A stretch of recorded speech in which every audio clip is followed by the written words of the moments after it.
this is Allie with Perception Trainers, author of the Perception Diet, and today I want to share with you my kind of story journey for how I ended up being a plant-based eater.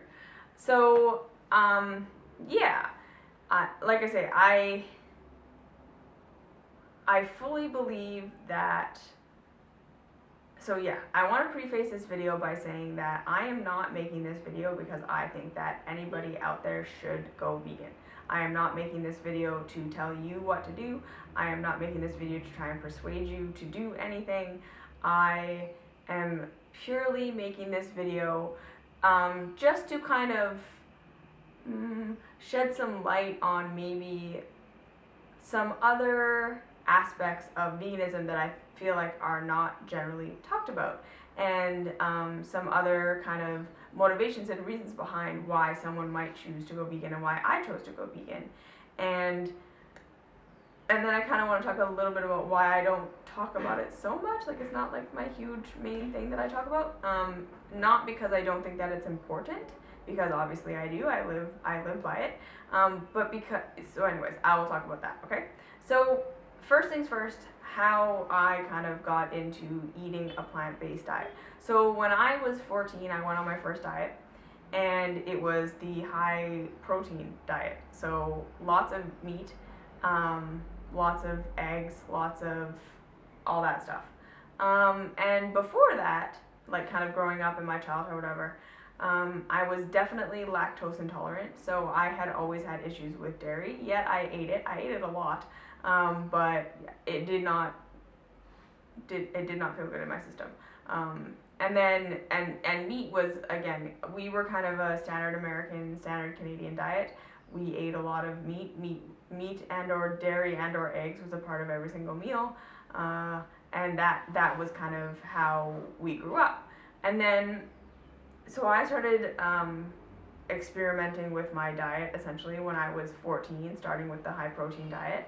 And kind of in and around this time, my mom was experimenting and playing around with going kind of pseudo-vegetarian.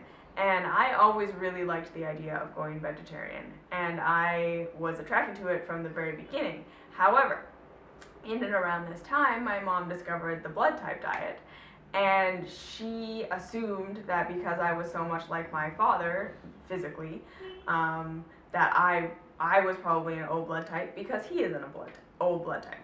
And so she was like, you can't be a vegetarian because you need to eat meat because you are an O blood type.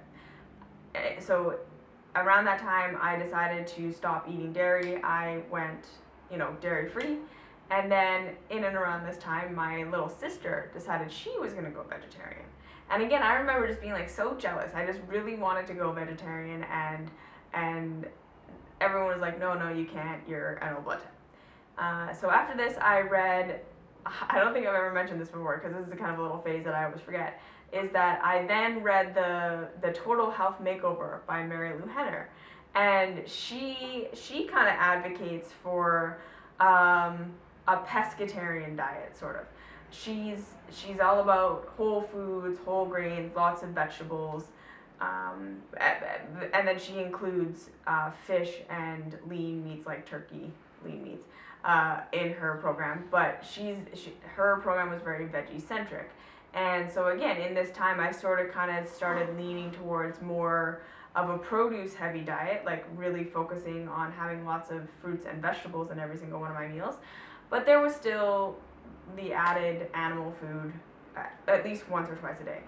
Again, moving away from dairy, I started eating more like soy ice cream. Like, I remember the Soy Delicious chocolate mint ice cream was pretty much my favorite thing on the planet. I was getting into like rice milk and almond milk and all of these kind of alternative hippie things back in the day. So this would have been in 2004, 2005, 2006. So before the vegan explosion, obviously, this was all happening. So then in grade 11, when I was 17, I gave blood for a blood drive at my school. And when I got my blood drive card back in the mail, so you get a card after you donate blood for the first time where they type your blood and they tell you what your blood type is. So next time you donate blood, it's much easier for the people to organize your blood donation. And it came back that I was an O negative, and I was just like, see, I told you I'm supposed to be a vegetarian. And literally that day I stopped eating meat. That was literally the last time I ever, I went vegan essentially that day. So again, this was because I had been drawn to the lifestyle way before it was even like accessible to me. Like I say, so I was still kind of under this belief that I needed to be eating meat because I was an O blood type. But I wasn't eating dairy. I had greatly reduced my intake of things like eggs. I believe at this time, like I was still eating red meat and I was still eating chicken. I didn't really like fish. I never really had been a fish eater. Seafood wasn't my thing, so that wasn't ever an issue.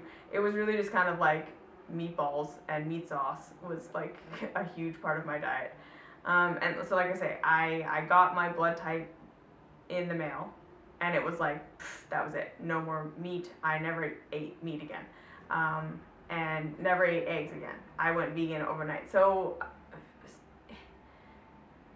it was funny because a year before that, I remember reading about raw foodists online. And I remember printing out a website page. So again, this is like 2006, like in the beginning of the internet. I'm pretty sure we still had like dial-up. I remember printing out a page about like what raw food people eat, and I remember showing it to my mom and being like, this is insane. Like, can you imagine? Like, these people are crazy. Like, why? How could anyone do this? How could they live off raw fruits, vegetables, nuts, and seeds? That's crazy. And like I say, but there was something in me that was just really, really attracted to it. I wanted to do it. It was so attractive to me. Okay, so spring of 2006, when I was 17, I went vegan overnight, and I got all excited about like cooking. So I was like really into cooking and really into making my own food and really into recipes and baking especially. And so this kind of vegan surgence that happened in that time was really exciting for me. I remember renting books out from the library on vegan cooking and making like vegan sushi and making vegan graham crackers and with peanut butter. That was like one of my main, like one of my favorite things. We made like soy meatballs and had them with miso gravy on like sprouted gravy buns and lots of sweet potato fries, and it was all just like really fun vegan food. And again, so like I said, this was like before veganism was like a thing in the mainstream, so there wasn't a lot of like things to buy at the store that were vegan. Like there wasn't the vegan convenience foods that we have now. And then at the time I was working at a health food store, and one of my friends / coworkers was a vegan, and so we really bonded over veganism, and she shared a lot of kind of like fun recipes with me, and I would be working at Amaranth, the health food store, and I would, for my dinners, I would get like the biggest apple in the store, which would always be like this big, and I don't understand how like organic apples could have been that big, but they were like massive, like Fuji apples or something like that, or Macintosh. And I'd get like a little like carob almond cluster with it. Like it was just like, it was really funny. It was just my kind of weird grade 11 brain understanding of food. Okay, so then the summer between grade 11 and grade 12, I read the book Diet for a New America. And I feel like that's where the true turning point happened, right? Because that's where, so before that, I kind of was, I was vegan, and I was really passionate about being vegan, but I didn't really know why. This was the thing. It was one of those things that like it came from inside. I just knew that this was right for me. I didn't want to eat animal products anymore. I wasn't attracted to them. I just didn't feel good putting them in my body. I had no real reason. I didn't know why. I was like, yeah, that's a dead thing. I don't want to put something dead inside my body. And so I read Diet for a New America, and I really started to understand, you know, the physical implications of eating a high animal foods based diet. I understood the ecological implications of farming and agriculture and all of that, and I learned about the animal torture. And so like I say, that book really changed my trajectory, I feel like it kind of lit a fire under my butt. And I was just like, wow, like, we can't do this. We can't keep doing this. This is not sustainable for the planet. This is not sustainable for anything. Like, we can't keep eating like this. And taking personal responsibility, it was just like, yeah, that was it. And so for me, veganism was never a struggle. And I say that because, yeah, for two reasons. Number one, it was like this deep calling inside of me to align with nature and to align with the health of the planet. And for sure at the time I was obsessed with my own physical health. I really wanted to be thin. I really wanted to be all these things, and there was definitely some unhealthy psychology going on there. But I still think that at the end of the day, there was something inside of me that was continually striving for higher and greater awareness and consciousness. And I didn't, like I say, at the time I didn't know that this was what was going on. But I have always been a very spiritual person, and I have always been someone that I feel I have constantly been evolving towards greater and greater levels of clarity, greater and greater levels of consciousness. And I feel like at that juncture, when I was 17, it was a major kind of turning point for me. And the whole going vegan, like introducing more live foods into my diet, that it shifted my trajectory, and it continued me on the path that I was on, and it was a huge awakening time for me. Okay, so right around this time, I also discovered raw foods again for the first time. I rented the book Raw Foods Real World by Matthew Kenny and Sarma Melangalis from the internet, or from the library. And again, it was one of those just like overnight shifts. Like, I read that book and I was like, okay, I'm never eating cooked food again. I am a raw foodist now. And I remember prior to that, I had tried to be a raw foodist for a couple of days and just like miserably failed.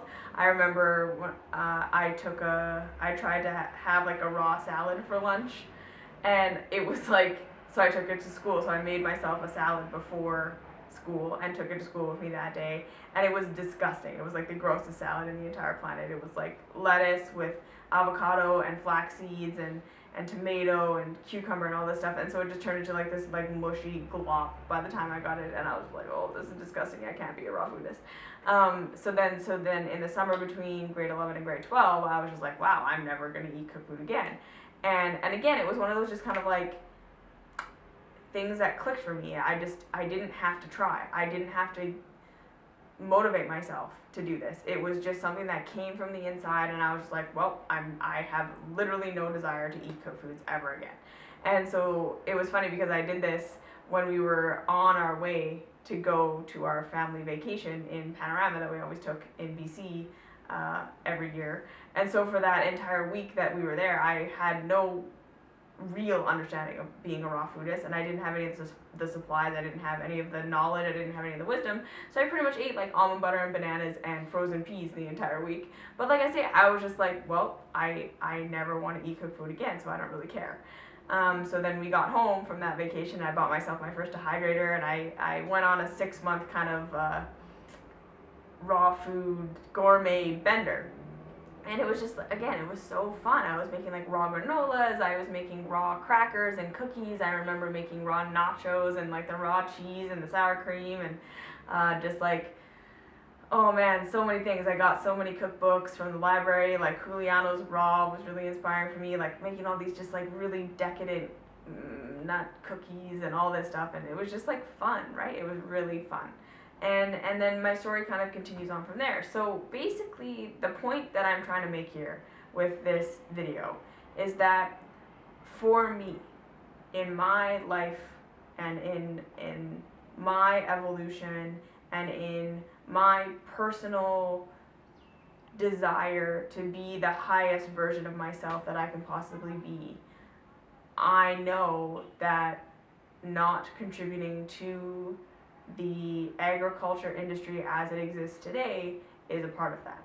Okay, so I'm not saying that I think that biologically if left to actual nature, right? If there were no feedlots, if there was no animal agriculture, if there was no animals being raised for food, if we were just living in harmony with the nature and living, you know, in a tropical environment for that is obviously ideal for the human body, that, you know, if we caught a wild something and we ate every piece of it once a year, that would be like bad for our health, right?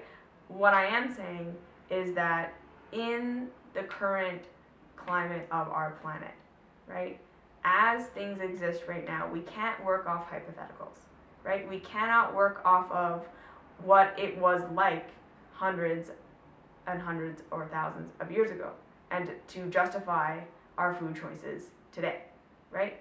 We need to work off what is actually a reality in our current global climate. And so what I'm saying is, for me, what is actually a reality in our current global climate does not support animal agriculture. It does not support eating animal foods. It does not support, as in these practices, these things do not support life, okay? It's not life generating. We are over dominating nature.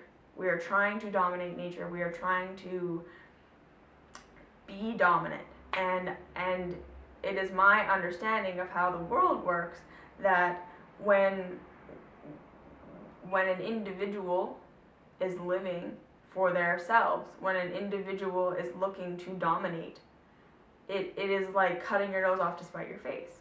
That when we live in harmony with life, when we live as one with life, when we are a part of the life cycle that exists, we are naturally supported. When we try to dominate, it's like burning your own house down and expecting to live, right? It's like the cancer cell that goes rogue and says, you know, fuck the organism. I'm going to do what I want to do. I'm going to dominate. I'm going to have what I want to have, and I'm going to take what I want to take and leave no kind of care for, you know, the environment around me. What's going to happen, right? Eventually that cell is going to kill the organism and therefore kill itself. And I think that this is what we're doing, okay? So to me, choosing never to eat animal foods is my way of saying, look, I want to be life supportive in absolutely every single element and aspect of my being, right? This to me is just as important as being kind. This to me is just as important as encouraging people rather than discouraging them. This to me is just as important as being self-aware and developing my capacity for self-awareness and therefore my capacity to love. This is, and I believe that, like I say, this lifestyle choice that I've made not to eat animal foods and not to put even cooked foods in my body is supportive of that life-generating cycle that I'm trying to create within my being, because it's not about just me, right? And I understand that when I live to the highest degree possible that I can to support what is life-generating for everyone, what is life-generating for everything, that comes back to me, that I am served. And this has been shown to me, okay? I've lived this out. As I've evolved in my consciousness, as I've evolved in my food choices, as I've evolved in my lifestyle to be more supportive of life in general, I have been more and more and more supported, okay? So this is why I choose veganism, because I believe that right now, the way the planet works, we cannot call the animal agriculture industry life supporting, okay? So that's that. Find me on Facebook, find me on Instagram, leave your comments, questions down below. I love hearing from you, and I'll see you in the next video.